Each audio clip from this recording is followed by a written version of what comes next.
My current job is a freelance writer. No day is ever the same. One minute I can be interviewing a restaurant executive for a national magazine. The next I can be writing a quiz for something like Teen Vogue. I'm also super excited because this year I'm working on my first novel and living in Oxford, England. My first job was when I was 14 years old and living in Louisiana. I worked for the local paper. My mom had gone into the newspaper to put an ad in for the garage sale that we were having. And so I just asked them if there was any opportunity for teen writers. And they said, sure, come on over and intern with us for the summer.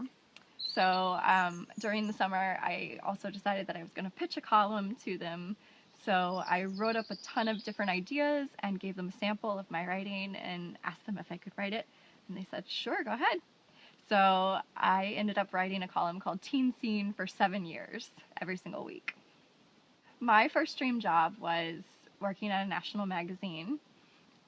I moved to New York City a week after I graduated from college and just started freelancing for a few publications that I had worked for during my internships, and ultimately got my first job as an assistant at 17 magazine.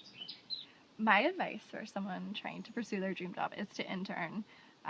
I spent every single summer of my college years interning at different magazines, and I met so many different people, learned so much, and it's one of the best decisions that I've ever made. I define success as being happy in what you do. I've learned that money is definitely not everything, but waking up every single day and being excited about doing the job that you're going to be doing is the ultimate success.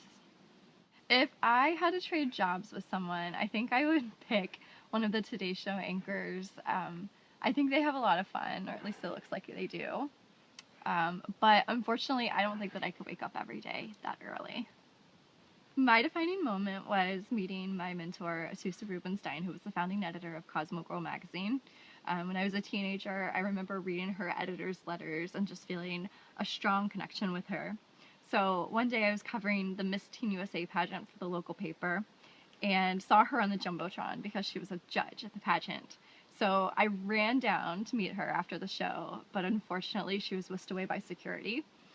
So I decided that I was going to write a column about how much she meant to me and how inspiring she was to me. And so I did, and I sent it to her in the mail, and I got a note back from her saying how much the column had meant to her, and she was offering to be my mentor. And that was the ultimate moment for me. This is Dream Jobbing with Julie Pennell. Change your story.